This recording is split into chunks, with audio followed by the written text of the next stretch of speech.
Okay. Hello, ladies and gentlemen, and welcome to our interview with Pat Wadland. Pat is a Senior Director of Risk and Compliance Solution at Fastpath. Pat has worked with numerous Fortune 500 companies, US government agencies, and other organizations implementing, assessing, and designing security to mitigate risk and improve business processes. He focuses on ensuring his clients achieve maximum value from their enterprise systems, investments, and acquire a deep understanding of their full capabilities. As a certified fraud examiner, Pat also presents and trains on Oracle leading practices and solutions at internal Fastpath and Oracle user group events. Pat, thank you for coming to our interview today. My pleasure, Boris. Very happy to be here. Thank you. Thank you. Our members are quite familiar with Fastpath, as you have been sharing many research and thought leadership material in our community via emails and also via interviews. And we also conducted some interviews with some guys such as Frank Vukovic and Aidan Parisien. And today we'll discuss the topic of cross-application segregation of duties, which is quite important. And Pat, can you tell us why is monitoring potential SOD conflicts or segregation of duties conflicts across business critical applications as an essential component of any company's risk and compliance program? Sure, Boris. Absolutely glad to answer that. And again, yeah, thanks for having me here. Very excited to be here. So, Boris, I would answer that question by giving you a quick preface that probably as little as, and many of your listeners will know, maybe even such as 10, even, definitely 15 years ago, right? When you ask any organization what they're running, they might say, well, we're an Oracle shop, or we're an SAP shop, or we're a Dynamics shop. Nowadays, with the switch to best of breed solutions where transactions and entire essentially business processes can flow through multiple applications, many companies have switched to a best in breed, right, type of platform, where maybe instead of no longer being that type of company, if they're using Workday to maybe manage their employer master data, right? Or they're using a system such as Coupa to manage their procure to pay functionality, such as payments, purchase orders, et cetera. And so going across applications, it's very important because it's no longer that, everything is being done in one particular system, right? And especially, a lot of work programs, have been built just for one system, but it's entirely possible that just a very simple example, right? You can maintain the supplier master data or vendor master data, depending on your ERP of choice, in one ERP, right? Such as a NetSuite or, Oracle had mentioned, and maybe sending out the payments to those suppliers in another one, such as Coupa. So it's no longer, so the reason why I would say cross-application security is so critical. Again, it's just because not everything is no longer being done in one system. Many companies have adopted with, the height of subscription-based modeling, a best-in-breed type solution where they're running things through multiple applications. Mm-hmm.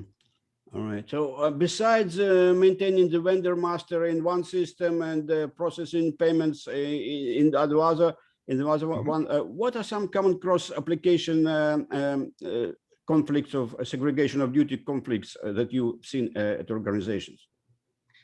Sure, Boris. So I guess I'll start just within individual, we'll call business cycles or business process.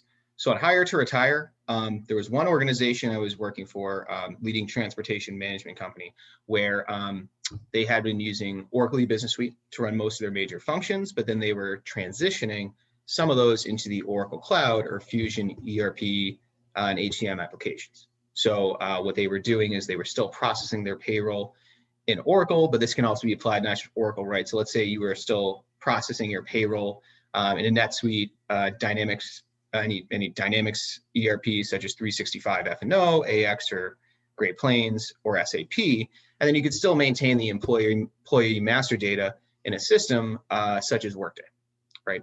So I would say that's one example on the Hire to Retire side. And again, in this specific case, they were transitioning kind of the employee master data side from Oracle EBS into Oracle Cloud, starting with just absence management, but going from there and still doing their payroll in EBS.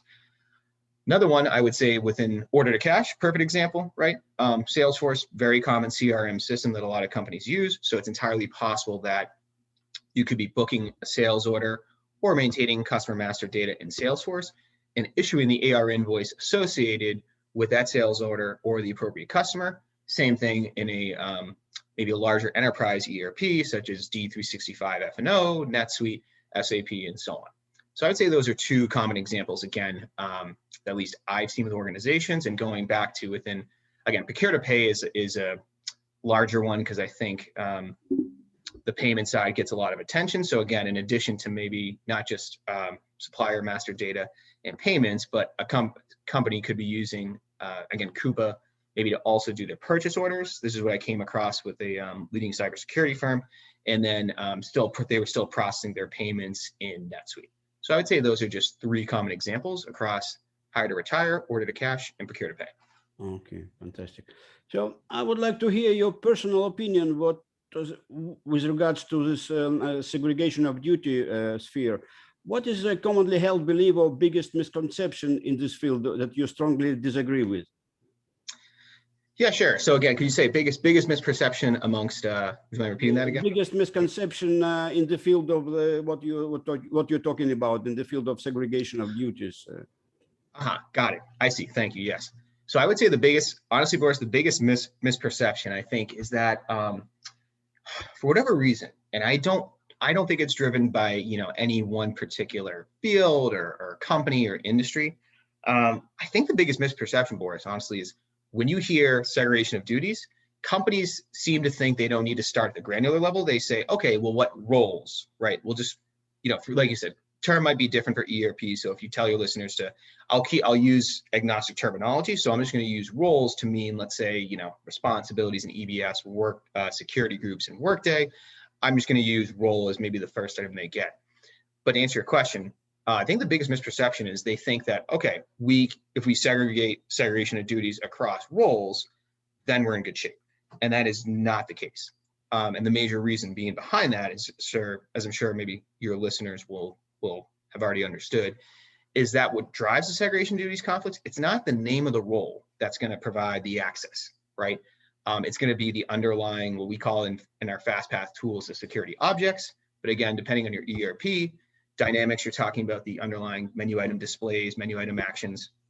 Oracle EBS, you're talking functions, Oracle Cloud privileges, and so on and so forth. SAP with T codes, it's really going to be the assignment of those and the configuration is what's going to drive the segregation duties conflicts. So I think, like you said, for whatever reason, and I have seen this a lot with companies that are newly going public, right?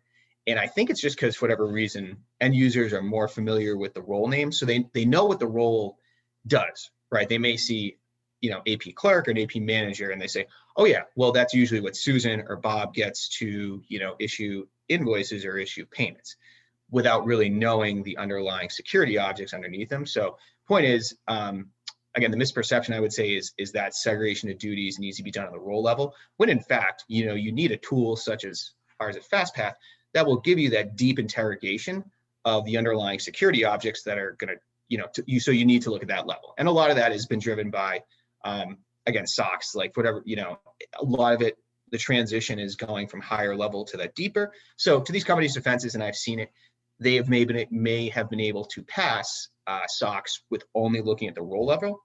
But if you're going to do segregation of duties most appropriately, you really need to go down to that security object level. So that's what I would say is the biggest misperception. Hopefully that helps. And I know it can be very confusing and convoluted, but yeah. Okay, so for example, if we take life of an average risk manager, if there is one thing that they should start to prioritize right now that they are not doing currently, what would it be? Sure. So I would say if to prioritize if they haven't already, so risk manager, I would say, I'll start simple. Hopefully a lot have done, but just do a simple risk assessment, right? And meaning, what I mean by that, because that can be a very generic term, right? From a segregation of duty standpoint, go through each of these. So first identify the key major business process or cycle areas for your organization, right? For example, if you're like a SaaS-based company, like us at Fastpath, you probably don't have too much inventory. So you probably don't, have any, plants or anything or fixed assets hanging around. So chances are inventory and fixed assets are key. So point is, I would say, go through and first identify what are the key areas for your organization. And then once you figure out what are those, key business cycle areas, go down a little bit deeper, right? And this can involve working with your team's, managers or subject matter experts in the field, right, to identify, what are the key activities within those business cycles. Perfect example, right? Procure to pay, I'll just go back to that. Most companies consider vendor master data a high risk area. So that's probably a pretty straightforward one, as well as setting up maybe the key configurations in your accounts payable system, again, whether that's SAP, Dynamics, Oracle, and so on. But if you can go down a little bit deeper, right, and this is usually done as part of business process workflows, right, or scoping assessments, and I know a lot of consulting firms will do this, will absolutely do this as well, right, going through and just making sure you identify, as you get more granular, what are the key areas. Because then from there, you can focus really, we always say at Fastpath, start with your highest risk areas first, because those are going to be most critical for your organization, and then you can go down low. So I would say, like I said, in short, if any risk managers out there have not done a full risk assessment, I would start with that, because that's also going to be the foundation for building not only maybe your segregation of duties controls, but obviously your application, your IT dependent or manual SOX controls too. Those are absolutely key foundations for any sound security environment. Absolutely. So maybe a similar question, but another way around. What should these risk managers stop doing right now that they are maybe overly depending on, or they're doing all the time, from your point of view? Yeah, sure.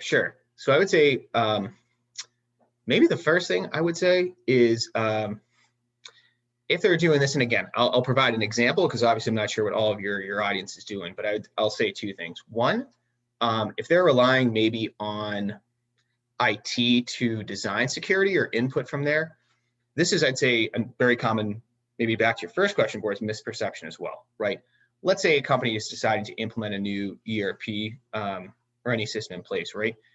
I think the misperception is they think the system integrator or whoever is implementing is responsible for the security design, when in fact, absolutely not. It is truly the organization. However, I think what happens is, right, the way that these implementations are usually done is, you have internal audit, IT, and the business all operating under three different silos. Because, from the business standpoint, they just want the best functionality in the ERP. They're like, just give us all the bells and whistles. We need to do our job. We need to start selling product. Internal audit might say, okay, well, that's great, but we need to pump the brakes a little bit to make sure that the system's being designed appropriately. There's completeness and accuracy into what's going in, and maybe we have proper change configuration protocols in place. And IT just wants to make sure that everything is working within the organization functionally, right? And they know, maybe who they need to provision access to, when, to make sure that all the systems are running up and fine. So to circle back on that, I would say what I've seen is a lot of risk professionals maybe will rely on IT to say, well, we need to fix, they may get a report saying of all, for example, they get a report, Boris, that says, we have all these SOD conflicts. They may be going to IT to try to figure that out, when in fact, definitely, as you can see, shouldn't be the case. Should be going to the business, and really the point is it should be a harmony of all three of those, right? IT, internal audit, and business working together.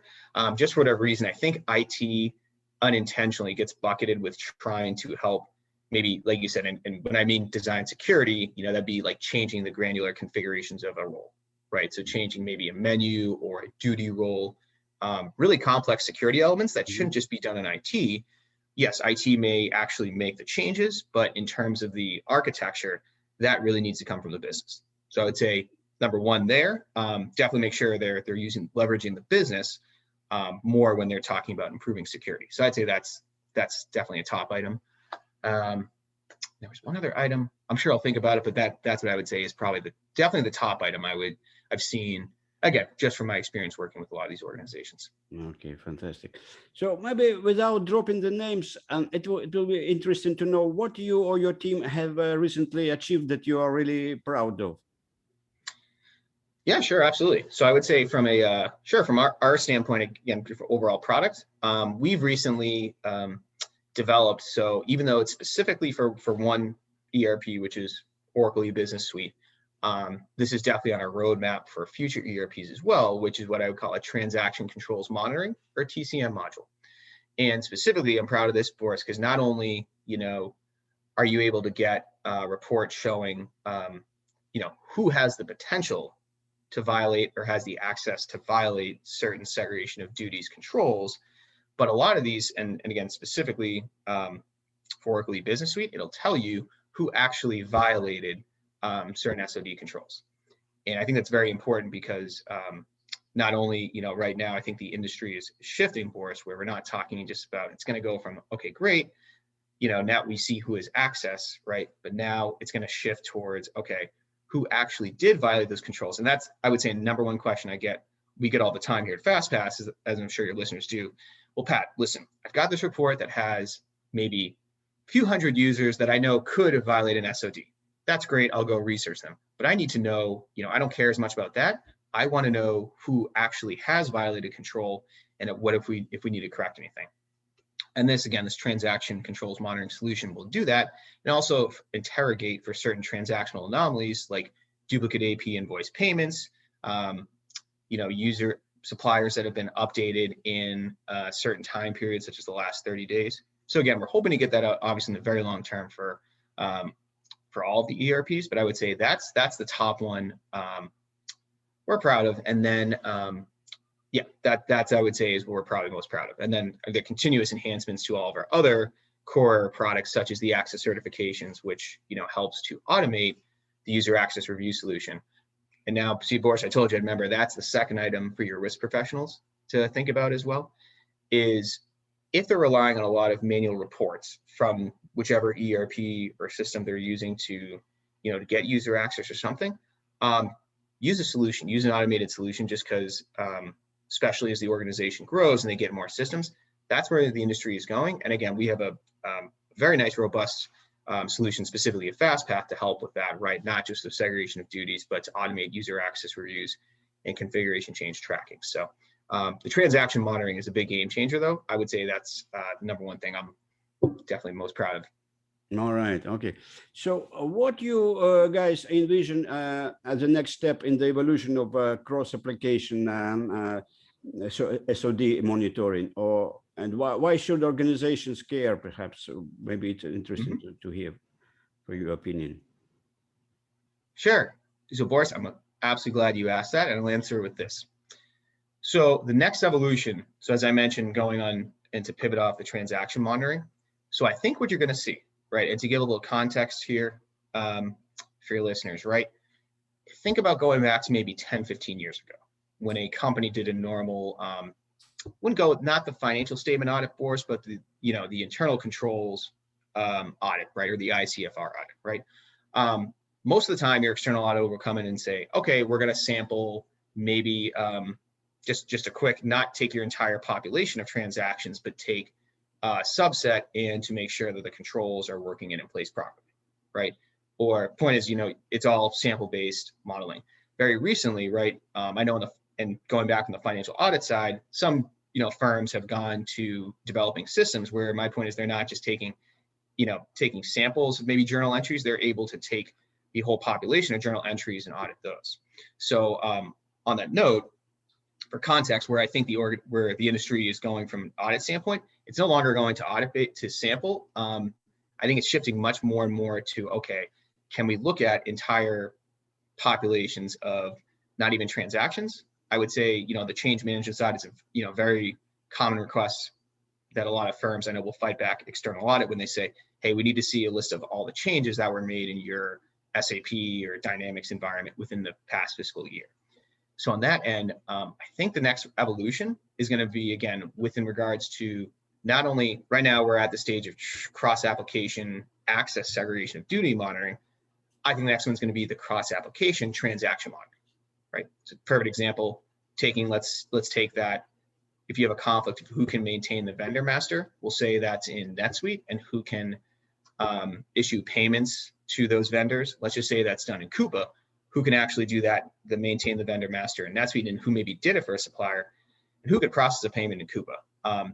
That's just where I see things going. And that's where I know at Fastpath, we're already looking to try to keep, building our solutions to catch up with that. Because again, I think it's steering towards that, hey, we need to look at who's actually doing it, not just who has the capability or access to do it. So that's the answer to the question.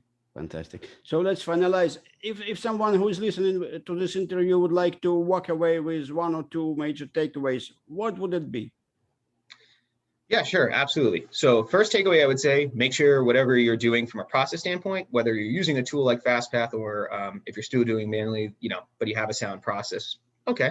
I would say make sure, again, you're not looking at just your one major ERP, but you're taking the whole approach of your ecosystem of what ERPs or systems are available, and making sure you're really thinking through, okay, this SOD conflict, it's not just limited to one system, but others. So that's takeaway number one. Look at everything there.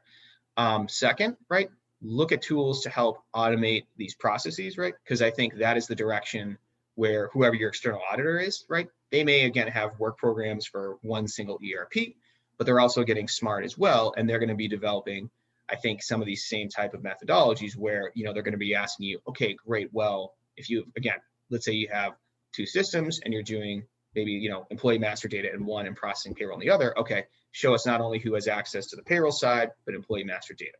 So any tools to help automate and assist your external and internal auditors with gaining that insight into who can do that information, very helpful. So using automation solutions where possible. All right, but thank you very much for your time, and I hope this will be very helpful for our members and listeners of the podcast. My pleasure. I hope so as well, Boris. Thank you very much for the time. Thank you.